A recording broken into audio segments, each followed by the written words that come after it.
Hey everybody, Melon here. Welcome back to another episode of the Melon Review Teardown Edition. Today we are going to be tearing down the Endgame Gear OP1 AK. Now this is a very serviceable mouse, so this is probably going to be the easiest teardown we've ever had on the channel. But regardless, I figured I'd make a guide and show you guys how to take it apart. Now Endgame Gear does have official documentation on their website of how to take this unit apart, but again, I just like taking stuff apart, so here we are. Now, before we go into this teardown, you will need a couple things. First off, you'll need something to keep track of your screws, like an ice cube tray, and also you'll need a screwdriver. Now, since the OP1 AK comes with a screwdriver in the box, I'm going to use this for the entire teardown to see if you can actually fully disassemble the unit with this screwdriver. If we need anything else, let's use a precision set. But that's pretty much all we're going to need for this teardown, so let's go ahead and get right into it. Alrighty, so first off, what we're going to do is we're going to flip the OP1 AK over and we're going to get these two access screws on the bottom of the mouse, and we're going to go ahead and remove those. Now that's done, we can do the traditional method for getting mice open, where you put a little pressure on here and on here on the rear of the shell, and you can kind of crack the back shell open just like that. And you can just run a fingernail underneath and along the sides of the unit, and the top shell will pop right off. Now this mouse is connected at the front here with this little connector for the cable here, so you do have to be a little careful with this. What I recommend is I'd recommend pulling the shell up and forward, if that makes sense, to get it out. Now, once you get the top shell apart, don't ream it because there is a bunch of connectors on the inside here, so we're gonna have to go ahead and disconnect these. Now, to get these off, the easiest way to do it is to just get your fingernails on the outside of these little clips and just gently, very gently, just try and wiggle it off. That's what I find to be the best. There we go, that's one. And we'll do the same thing for this one here. Now, just a quick note here, you may notice that sometimes these little housings will pop off. If they do pop off, make sure you just press them back down into the board. And again, whenever you're removing these little connectors here, make sure to never pull by the cables. You always want to pull by the actual housing itself. Never, ever pull the cables. Alrighty, and there we go. Alright, now that that's done, you have successfully removed the top shell from the base shell. Let's go ahead and deal with the top shell disassembly first, and then we'll focus on the base. Alrighty, so here we have the top shell for the OP1 AK. Now, the only thing that's not really traditional on here is that we have these two screws here that are removable for the hot swappable switches. So let's go ahead and take those out first.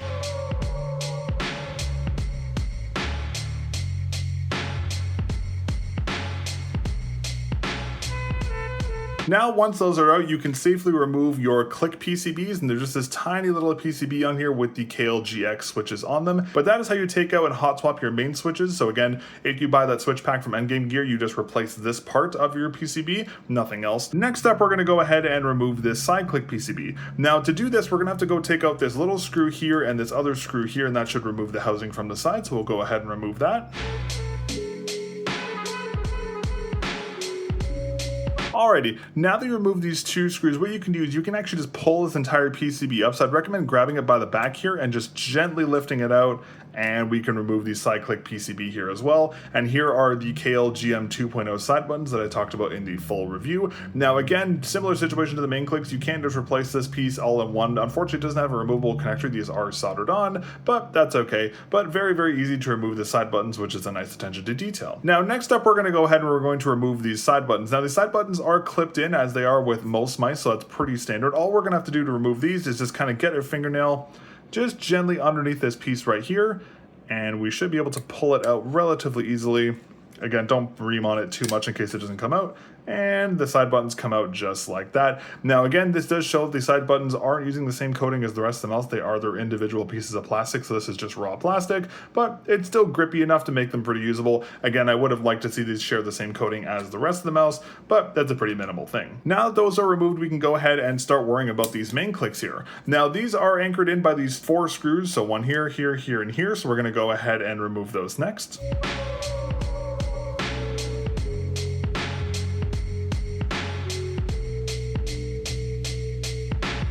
Now these are removed, we can remove the main clicks, but pretty similar to how we always remove main clicks. Basically, you just want to flip the mouse over and you want to pull just from the back here, and the clicks will basically just fall right out of the shell with very minimal pressure. So we can just do the same thing here. and it just falls right out nice and easy. Now, one really nice attention to detail that I wanted to highlight here is that you'll notice that a lot of the screws here on the OP1AK, specifically the ones that you're going to remove very frequently, like the base screws and the main click screws, have metal inside them to make them more durable, while the other ones where you don't really take them out as much, like the ones on the main click here, don't have that, which is a really, really nice attention to detail. Over time, these plastic screw holes will just eventually degrade and they'll get stripped, so you won't be able to actually anchor your screws properly. This makes them a lot more durable and also prevents chances of users over tightening the screws and stripping them, because it's a lot harder to strip the metal than it is plastic. So that is a really, really, really nice attention to detail. But that is everything for the top shell of the OP1AK. Let's go ahead and do the bottom shell next. Alrighty, now here we have the base of the OP1AK. Now, keeping in line with everything else, this is very, very easy to actually disassemble. So all we're going to do is we're going to remove a screw here, and a screw here, and then we can lift the PCB off.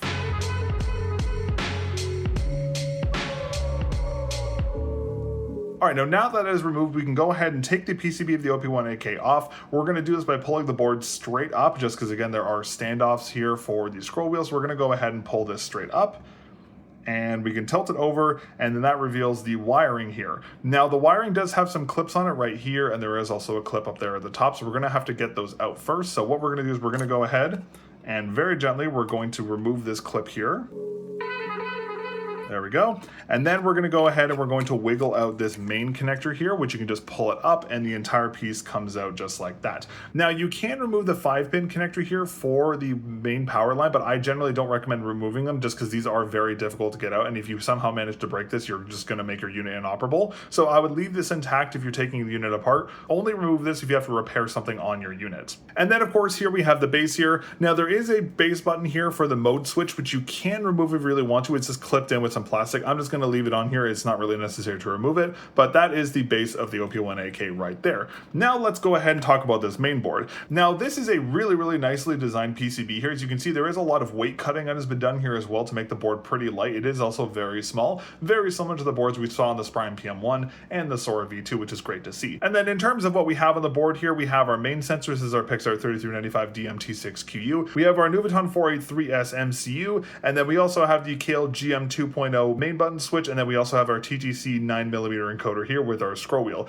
Now, the scroll wheel is, of course, also removable as well. You can pull it out of the housing very easily just like that if you want to remove that and clean it or service it for whatever reason. But overall, it's a very easy and very serviceable board. Now, one really cool little Easter egg I found on the bottom here, if you look on the bottom, it says modding, tell us about it, and you can email freak@endgamegear.com, which I thought is kind of cool. It's not very common that you see like company contacts in the bottom of mice, but that is something really cool. And again, Endgame Gear mice do definitely have a bit of a reputation for being highly moddable, so that's a really cool little Easter egg to see. All right, but that's pretty much everything for the disassembly process for the Endgame Gear OP1AK. Let's go ahead and put everything back together. We'll start off with the base. Alrighty, so for the base, it's going to be pretty straightforward. Basically, the first thing we need to do is we're going to have to go ahead and put the scroll wheel back in. Now, you can do this by taking the flat side of the scroll wheel and you want to gently put it into this hole in the encoder here. You want to do this very, very gently. You don't want to mess this up. Push it into the encoder.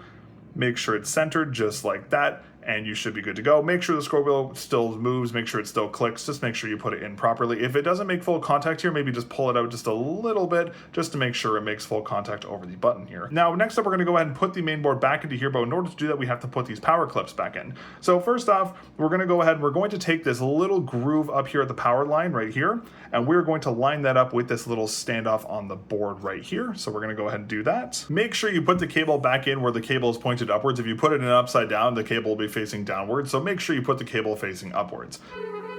And then next up, we're gonna go ahead and put this power connector down. So we're gonna have to move this around the board just like that. And then we're gonna put this over here, clip this back into place here, and that should be good. Now, one really nice thing that makes this very easy to put back together is that there is just a box around here, so you can put it back together very, very easily. So we'll go ahead, rotate this whole board over, and set her down, and there we go, we're back in business. And then once that's put together, go ahead and just take these cables for the power button and just gently kind of move them over to the side. Just move them just so there's no they're not going to be interfering with the side shell connection there. Just kind of push them back like this. Next up, we're going to go ahead and put back in our anchoring screw. So there's one here, and one here.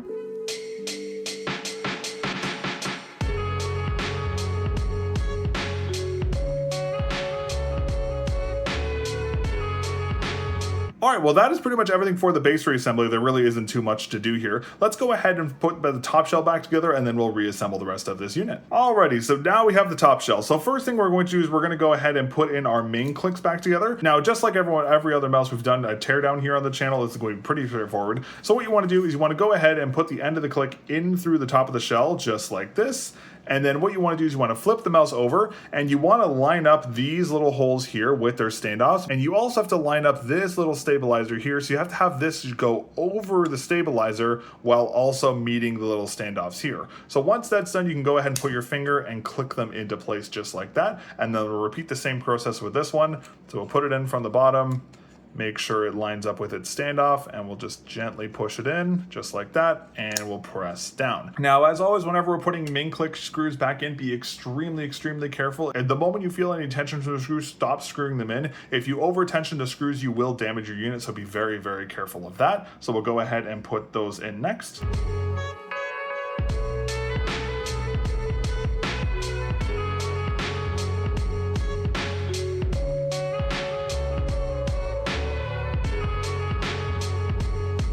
Alrighty, now that that's done, you can go ahead and just double check your main clicks are in properly. You'll see when you press them down, they kind of have a natural rebound to them. You want to make sure they have a natural rebound. If you've over tightened these screws, they will not rebound. And if you've under tightened them, they won't bounce back. So just make sure they have a natural kind of tension to them, just like this. And then next up, we can go ahead and put in these clips. Now you'll see here at the top, there's these kind of little empty spots here and here. Those are basically just going to sit into these little tiny little gaps right there. And there's one over here as well. So you can go ahead and just basically just slide them into the unit. Make sure they're lined up on the side here, and then you just basically just push them into place, and they'll just anchor themselves into the side of the shell. Very easy. Now, next up, we can go ahead and put back in our side click PCB. Now, this is a little tricky. You want to take the ends of the PCB, you can see like kind of the corner of the circuit board. You want to put that into these little gaps at the bottom of the shell here and here. Now, to orient this to basically how you want to do this to orient it properly is you want the board to go in like this with the cable sitting upwards just like that. So basically, we're going to go ahead, we're going to do our best to line this up on the side of the shell, and then we're going to basically just press it into place once we're comfortable with how we've lined it up. So my back is a little off here, so we're going to go ahead and move that in. Once they're lined up on the sides, just push in here, and with enough pressure you should be able just to push them into the shell. They go a little deeper. Give me a second. There we go, just like that. You should feel a click and they'll go in. Now at this point, I'd recommend just double checking your side buttons. Make sure they actuate. If this isn't positioned properly, they won't actuate, obviously, but just make sure you do it right. And then we can go ahead and put back in these two screws here and here that we're anchoring this board in.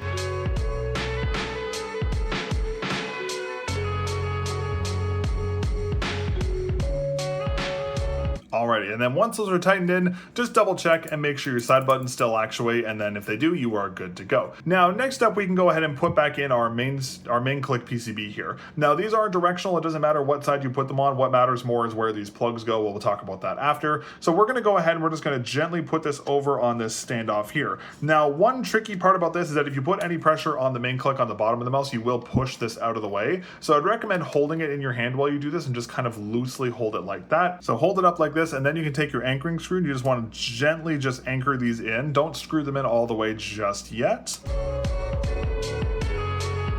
Now that both of the screws are in, make sure it's actually seated properly inside the shell. Make sure it's actually making full contact. You can test this by holding the bottom and clicking the main click to make sure it actually makes a noise. If it doesn't make a noise, this is probably misaligned, so make sure you align it properly. But once you know it's settled properly, just go ahead, hold it into place, and you can go ahead and tighten these screws here. Again, don't over tighten these two screws, just be very careful, just turn them until you hit some resistance. So we'll go ahead, flip it over, and do the exact same thing on the other side here. So we're just going to gently put our board onto here. Just gently put it, rest it into place just like that, and then we'll go ahead and grab our anchor screws. So next, we're going to do the same thing on the other side of the mouse. We're going to go ahead, grab our PCB, and just gently put it into place just like this. Again, just be very careful with this. And then we're just going to gently screw in these, not putting them in all the way, just until they just almost make contact. And we'll do the same thing on this side. And then again, same way we did the main click. Make sure the button actually makes a clicking sound. If it doesn't, it's because this is misaligned. Make sure it's aligned. Once it is, go ahead to put some pressure on top just to hold it in, and you can go ahead and tighten these screws.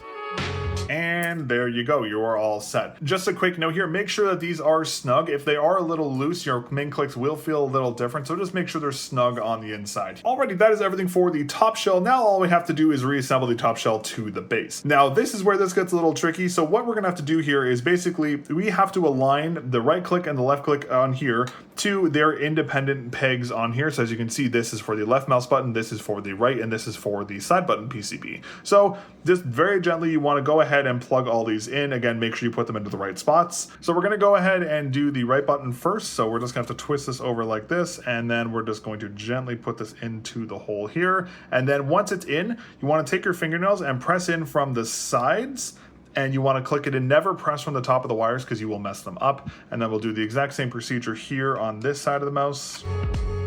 And then we'll do the exact same procedure with the left click here. So same thing, it's going to gently sit into this PCB here.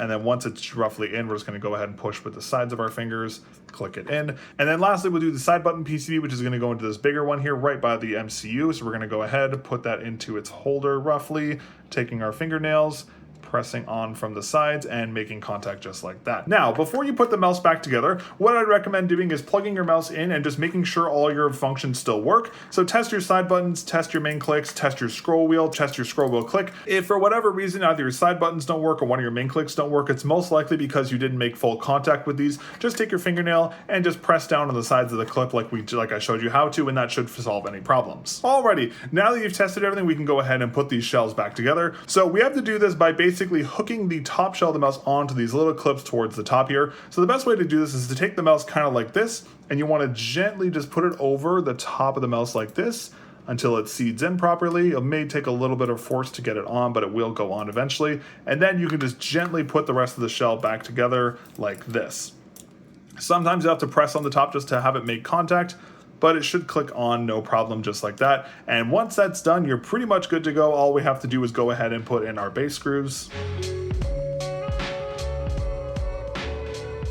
Alrighty, and that is everything. That is how you disassemble and reassemble the Endgame Gear OP1 AK. Honestly, an extremely repairable mouse, and the fact that you can take the entire thing apart with the included screwdriver is really cool. You will definitely be better off with a precision set, but at least if you're in a jam, you can take it apart with just this screwdriver, which is really cool to see. But that is going to be everything for today's episode of Teardown. Thank you very much for watching. I greatly appreciate it. If you enjoy what I'm doing here on the channel and you want to see more teardowns like this, be sure to get subscribed to the channel so you don't miss any future teardowns. I will be doing them for all the other mice I covered on the channel. And if you'd like to support my efforts here on the channel with the Teardown Project, you can become a member here on YouTube. That is the best way to directly support the channel, or you can also use my affiliate links down in the video description on Lethal Gaming Gear and TJ exclusives to help support the channel. But thank you very much for tuning in for another episode of Teardown, and I will catch you guys in the next episode. Peace.